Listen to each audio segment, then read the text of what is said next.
हाथरस वाले पाखंडी बाबा की एक नहीं, दो नहीं, तीन नहीं बल्कि 4 गर्लफ्रेंड।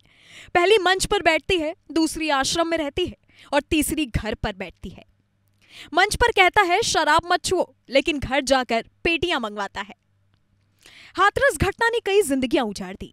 किसी ने अपना पिता खोया तो किसी ने अपनी मां खो। किसी की बहन नहीं रही तो किसी का पूरा परिवार खत्म हो गया। जिस चमत्कारी बाबा के सत्संग में लोग गए हुए थे, उनके परिजनों का रो रो कर बुरा हाल है। इस हादसे के बाद कई खुलासे हो रहे हैं, जिसके बाद अब बाबा के ही आश्रम में रहने वाले एक चश्मदीद ने ऐसा राज खोल दिया, जिसके बाद से हर किसी के पैरों के नीचे से जमीन खिसक गई। आश्रम वाले ने बाबा को पूरी तरीके से ढोंगी कह दिया।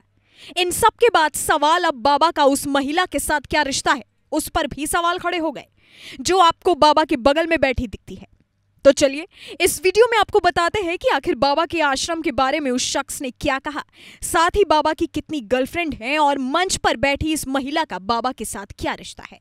दरअसल आश्रम में रहने वाले एक शख्स, जिसका नाम रंजीत सिंह बताया गया है, उसने एक चौंका देने वाला खुलासा किया। मीडिया रिपोर्ट्स के मुताबिक ऐसा बताया गया कि बाबा के पास कोई चमत्कारिक शक्ति नहीं है, वो बस ढोंग करता है। मीडिया रिपोर्ट्स के मुताबिक उस शख्स का कहना है कि बाबा शराब से लेकर शबाब तक का आदी है और उसके आश्रम में 16 से 17 साल की लड़कियां हैं, जिनको वो अपना शिष्य बताता है। लेकिन कहानी दरअसल कुछ और है। उस शख्स का कहना है कि बाबा सिर्फ शो ऑफ करता है, उसके पास कोई शक्ति नहीं है, बस अंधविश्वास के चलते वो लोगों को पागल बनाता है और लोग उसके अंधविश्वास में फंस जाते हैं।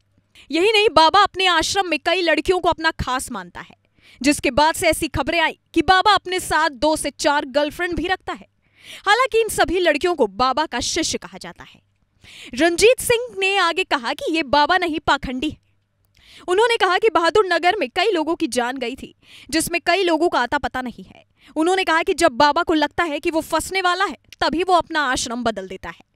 उसका कहना है कि बाबा ने गांव में अवैध कब्जा किया हुआ है। इन सब मामले में उसकी पत्नी और कई बड़े लोग शामिल हैं, जो इस बाबा का साथ देते हैं। अब चलिए बाबा के साथ बैठी महिला के बारे में बताते हैं। कई दावों में सत्संग के दौरान मंच पर बैठने वाली महिला को बाबा की पत्नी या सेविका बताया जाता है, लेकिन भक्तों के बीच मां जी के नाम से पहचानने जाने वाली महिला बाबा की पत्नी नहीं, बल्कि रिश्ते में उसकी मामी लगती है।